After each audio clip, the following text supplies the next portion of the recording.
আসসালামু আলাইকুম। আজ শনিবার 31 আগস্ট 2024। আমন্ত্রণ ফ্রেন্ডলি মোবাইল প্রবাস টাইম বুলেটিনে। সাথে আছি আমি জেবা রহমান। শুরুতেই জানাবো শিরোনাম। ওমানে ধেয়ে আসছে ঘূর্ণিঝড় আসনা, সতর্ক থাকার পরামর্শ। ওমানেও বিক্ষোভ করে গ্রেপ্তার বাংলাদেশি, মুক্ত করতে আইনজীবী নিয়োগ। ওমানে বাংলাদেশিদের ধরিয়েছেন আওয়ামী লীগ নেতা, সমালোচনার ঝড়। মালয়েশিয়ার শ্রমবাজার সিন্ডিকেটে শেখ রেহানা, মূল হোতা রুহুল আমিন স্বপন।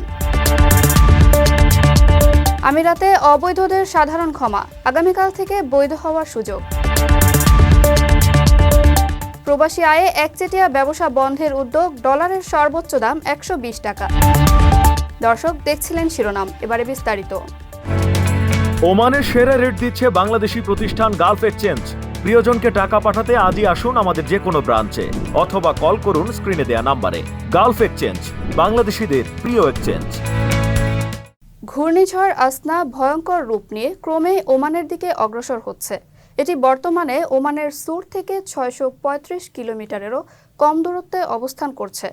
পরবর্তী 24 ঘন্টায় উত্তর ও দক্ষিণ আল শারকিয়া, মাসকাট এবং আল উস্তার কয়েকটি জায়গায় ভারী বৃষ্টিপাত সহ পরিস্থিতির অবনতি হওয়ার আশঙ্কা রয়েছে। তাই স্থানীয় বাসিন্দাদের সর্বোচ্চ সতর্ক থাকার আহ্বান জানানো হয়েছে।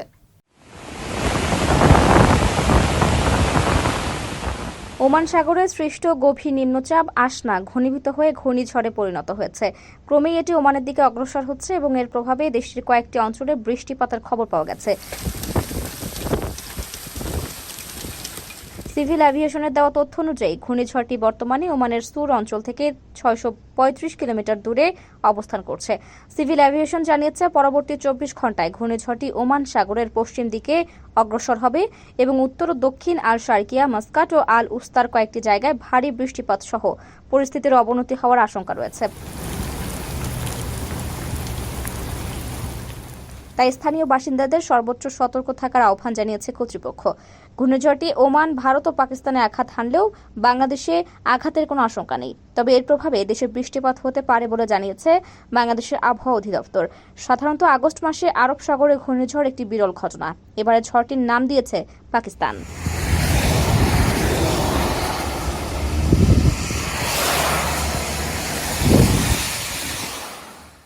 কারো কাছে স্বপ্ন পূরণ, কারো আনন্দের উপলক্ষ, আবার কারো জীবন পাল্টে দেওয়ার মুহূর্ত, কখনো জীবন বাঁচাতে সর্বোচ্চ গতিতে উড়ে চলা, কারো আবেগের শেষ মুহূর্ত, আপনজনের শেষ বিদায়ে সামিল হওয়া। এমন সব ইচ্ছে পূরণে সর্বনিম্ন ভাড়ায় দ্রুত গতির বাহন প্রবাসীর হেলিকপ্টার। আপনার প্রয়োজনে যোগাযোগ করুন আমাদের হটলাইনে। ওমানে বৈষম্য বিরোধী ছাত্র আন্দোলনের সমর্থনে বিক্ষোভ করে গ্রেপ্তার হওয়া বাংলাদেশিদের কারামুক্তির জন্য আইনজীবী নিয়োগ করেছে মাস্কাট দূতাবাস। লেবার কাউন্সিলর মোহাম্মদ রাফিউল ইসলাম গণমাধ্যমকে এই তথ্য নিশ্চিত করেছেন। আটক হওয়া বাংলাদেশিদের মধ্যে দূতাবাস এখন পর্যন্ত 6 জনের সন্ধান পেয়েছে। তাদের আইনি সহায়তা দিতে মাস্কাট থেকে সালাল্লাহ যাচ্ছে দূতাবাসের আইনজীবী। এর আগে গত মঙ্গলবার ওমানে গ্রেপ্তার বাংলাদেশিদের মুক্তির বিষয়ে ব্যবস্থা নিতে পররাষ্ট্র মন্ত্রণালয়কে নির্দেশ দেন হাইকোর্ট। এদিন সুপ্রিম কোর্টের আইনজীবী মোহাম্মদ মনির উদ্দিন জানান, বিক্ষোভ করে ওমানের বিভিন্ন স্থানে 15 থেকে 20 জন প্রবাসী গ্রেপ্তার হয়েছেন। এর মধ্যে আবদুল্লাহ আল মামুন নামে এক প্রবাসী তার প্রতিবেশী। গত 30 জুলাই সালালাতে আন্দোলন করে গ্রেপ্তার হন তিনি। ওমানের আইন অনুযায়ী দেশটিতে মিছিল, মিটিং, সমাবেশ সম্পূর্ণ নিষিদ্ধ। দূতাবাসের লেবার কাউন্সিলর মোহাম্মদ রাফিউল ইসলাম ওমান প্রবাসীদের স্থানীয় আইন কানুন মেনে চলার আহ্বান জানিয়েছেন।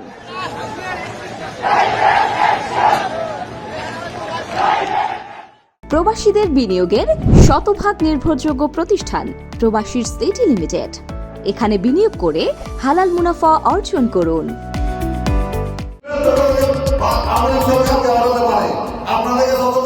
ওমানে বাংলাদেশিদের গ্রেপ্তার হওয়ার পেছনে আনোয়ার হোসেন নামে এক প্রবাসী দায়ী বলে জানা যাচ্ছে।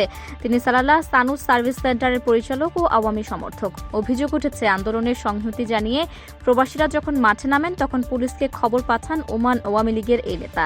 বিষয়টি প্রকাশ্যে আসতেই সামাজিক যোগাযোগ মাধ্যমে নিন্দার ঝড় উঠেছে। বাংলাদেশি হয়েও সদস্যদের এভাবে পুলিশে ধরিয়ে দেওয়াটা মানতে পারছেন না কেউই। মূলত ওমানের আইনে গণতান্ত্রিক আন্দোলনের সুযোগ নেই। বিশেষ করে শাসকের বিরুদ্ধে আওয়াজ তোলাকে কঠোর হাতে নিয়ন্ত্রণ করে তারা। তাই প্রকাশ্যে মিছিল, মিটিং, সমাবেশ সম্পূর্ণ নিষিদ্ধ। এসব বিধিনিষেধ না জানায় অনেকেই তখন আবেগ ধরে রাখতে পারেননি।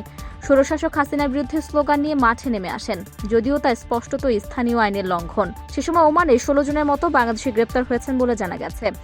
এরই মধ্যে তাদের কারামুক্তির জন্য আইনজীবী নিয়োগ করেছে মাস্কাট দূতাবাস। লেবার কাউন্সিলর মোহাম্মদ রাফিউল ইসলাম গণমাধ্যমকে এই তথ্য নিশ্চিত করে প্রবাসীদের স্থানীয় আইনকানুন মেনে চলার আহ্বান জানিয়েছেন।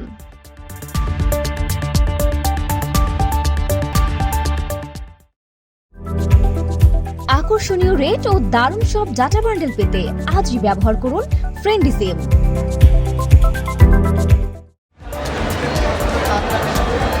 দীর্ঘদিন বন্ধ থাকার পর মালয়েশিয়ার শ্রমবাজার চালু হতেই পুরনো চক্রের হাতে ছেড়ে দেওয়া হয় কর্মী নিয়োগ। যে চক্রের মারফতে লাখো বাংলাদেশি কর্মী প্রতারিত হয়েছেন। দেশটিতে পৌঁছেও কাজ না পেয়ে মাসের পর মাস মানবেতর জীবনযাপন করছেন বহু প্রবাসী। অপরদিকে বিপুল অর্থ হাতিয়ে আঙ্গুল ফুলে কলাগাছ শ্রমবাজারের একটি নিয়ন্ত্রক চক্র মাত্র 1.5 বছরে বাণিজ্য করেছে 24,000 কোটি টাকা। এই সিন্ডিকেট কারবারের মূল হোতা বায়রার সাবেক মহাসচিব ও ক্যাথারেসিস ইন্টারন্যাশনালের মালিক রুহুল আমিন স্বপন। মালয়েশিয়ার ব্যবসায়ী আমিনুল ইসলাম ওরফে দাতা শ্রী আমিনকে সঙ্গে নিয়ে সিদ্ধহস্তে লাখো বিদেশগামীর স্বপ্ন ভেঙে চুরমার করে দিয়েছেন। রুহুল আমিন স্বপনের নেতৃত্বে গড়ে ওঠা এই সিন্ডিকেটে ছিলেন দরবেশ সালমান এফ রহমান, সাবেক মন্ত্রী লোটাস কামাল, তার স্ত্রী ও মেয়ে, সাবেক এমপি বেনজির আহমেদ, নিজাম হাজারি, মাসুদ উদ্দিন চৌধুরী, আলাউদ্দিন চৌধুরী নাসিম, কাজী মফিজুর রহমান, বায়রার সভাপতি ও যুবলীগের প্রেসিডিয়াম সদস্য আবুল বাশার এবং যুবলীগ নেতা মহিউদ্দিন মহি। সাবেক মন্ত্রী ইমরান আহমেদ ও সাবেক সচিব মনিরুস সালেহিনও এই চক্রে যুক্ত ছিলেন। চক্রের সহযোগী ছিলেন আদিব এয়ার ইন্টারন্যাশনালের মোবারক উল্লাহ শিমুল, আওয়ামী লীগ নেতা শফিকুল আলম ফিরোজ, বিএম ট্রাভেলসের শফিকুল ইসলাম বাসেক, হাবের সভাপতি শাহাদাত হোসেন তাসলিম, আওয়ামী লীগ নেতা সোবহান ভুঁইয়ারাও এই চক্রের নাম পাওয়া গেছে। অভিযোগ উঠেছে শেখ হাসিনার ছোট বোন শেখ রেহানাও পরোক্ষে এই চক্রে ছিলেন। প্রবাসী কল্যাণ মন্ত্রণালয়ের এক ঊর্ধ্বতন কর্মকর্তা জানান, অভিযুক্তদের নাম আসতেই তারা ব্যবস্থা নিতে চেয়েছিলেন, তবে উপর মহলের এক অদৃশ্য শক্তি এসব রক্তচোষাদের সামনে ঢাল হয়ে দাঁড়ান। সেই অদৃশ্য শক্তি মূলত হাসিনার বোন শেখ রেহানা। লোপাট করা অর্থ থেকে বড় অঙ্কের ভাগ পেয়েছেন তিনি। নানা আলোচনা সমালোচনার পর অবশেষে এ নিয়ে তদন্ত শুরু করেছে দুর্নীতি দমন কমিশন। দুদক অভিযোগের বিষয়ে যে সারসংক্ষেপ তৈরি করেছে সেখানে বলা হয়, মালয়েশিয়ায় কর্মী পাঠাতে সরকার নির্ধারিত সর্বোচ্চ খরচ ৭৮,৯৯০ টাকা, কিন্তু মালয়েশিয়া যেতে গড়ে একজন বাংলাদেশি কর্মী খরচ করেছেন ৫,৪৪,০০০ টাকা। 1.5 বছরে 4.5 লাখের মতো কর্মী পাঠিয়ে 24,000 কোটি টাকার বাণিজ্য হয়েছে এই খাতে। সরকার নির্ধারিত ফির চেয়ে বেশি নেওয়া হয়েছে 20,000 কোটি টাকা। এর মধ্যে চক্র ফি নেওয়া হয়েছে 6,500 কোটি টাকার বেশি।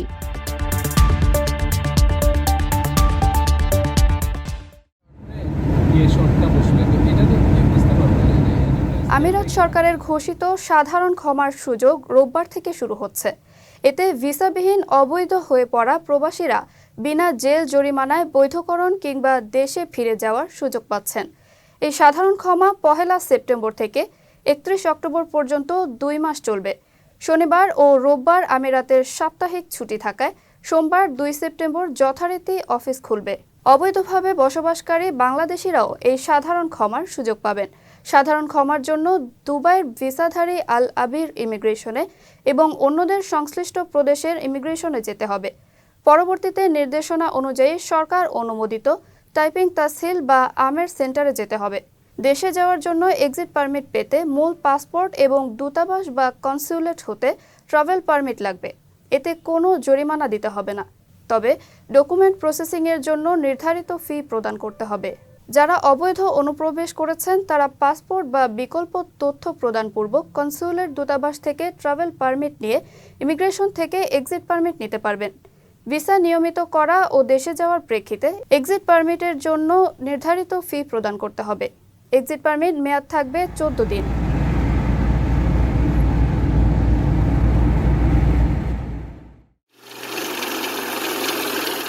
বিদেশের বিভিন্ন এক্সচেঞ্জ হাউস থেকে প্রবাসী আয় কেনার ক্ষেত্রে দেশের কোনো ব্যাংকে ডলারের দাম 120 টাকার বেশি না দেওয়ার সিদ্ধান্ত নিয়েছে। সম্প্রতি দেশের সরকারি বেসরকারি ব্যাংকের ট্রেজারি বা কোষাগার প্রধানদের এক সভায় এ সিদ্ধান্ত হয়। দেশের বিদ্যমান পরিস্থিতিতে ডলারের দামের অস্থিরতা কমিয়ে আনতে এই সভা করা হয়। সেখানে কোষাগার প্রধানেরা প্রবাসী আয়ের ক্ষেত্রে ডলারের দাম 120 টাকার বেশি না দেওয়ার বিষয়ে একমত হন। বিদেশি বিভিন্ন এক্সচেঞ্জ হাউস থেকে প্রবাসী আয় সংগ্রহ করে ব্যাংকগুলো এতদিন ধরে এক এক ব্যাংক এক এক দামে প্রবাসী আয়ের ডলার কিনে আসছিল এসব প্রতিষ্ঠান থেকে। এর ফলে বিদেশি এক্সচেঞ্জ হাউসগুলো প্রবাসী আয়ের ক্ষেত্রে এক ধরনের একচেটিয়া বাজার গড়ে তোলে। ফলে ব্যাংকগুলো এসব এক্সচেঞ্জ হাউসের কাছে জিম্মি হয়ে পড়েছিল। অবশেষে এক্সচেঞ্জ হাউসগুলোর এই একচেটিয়া ব্যবসা বন্ধে উদ্যোগী হন কোষাগার প্রধানেরা। এর আগে 14 আগস্ট বাংলাদেশ ব্যাংকের গভর্নর হিসেবে দায়িত্ব নিয়ে আহসান এইচ মনসুর অন্তর্বর্তী সরকারের প্রধান উপদেষ্টা ডক্টর মোহাম্মদ ইউনূসের সঙ্গে বৈঠক করেন। ওই বৈঠকে বৈদেশিক মুদ্রা বা ডলার সংকট কাটাতে আন্তঃব্যাংক বৈদেশিক মুদ্রা লেনদেনের ক্ষেত্রে বিদ্যমান ব্যান্ড 1% থেকে বাড়িয়ে 2.5% করার সিদ্ধান্ত নেওয়া হয়। তাতে ডলারের বিনিময় হার নির্ধারণের ক্রলিং পেগ ব্যবস্থায় ডলারের মধ্যবর্তী দাম 117 টাকা থেকে সর্বোচ্চ 120 টাকা পর্যন্ত বাড়াতে পারবে ব্যাংকগুলো।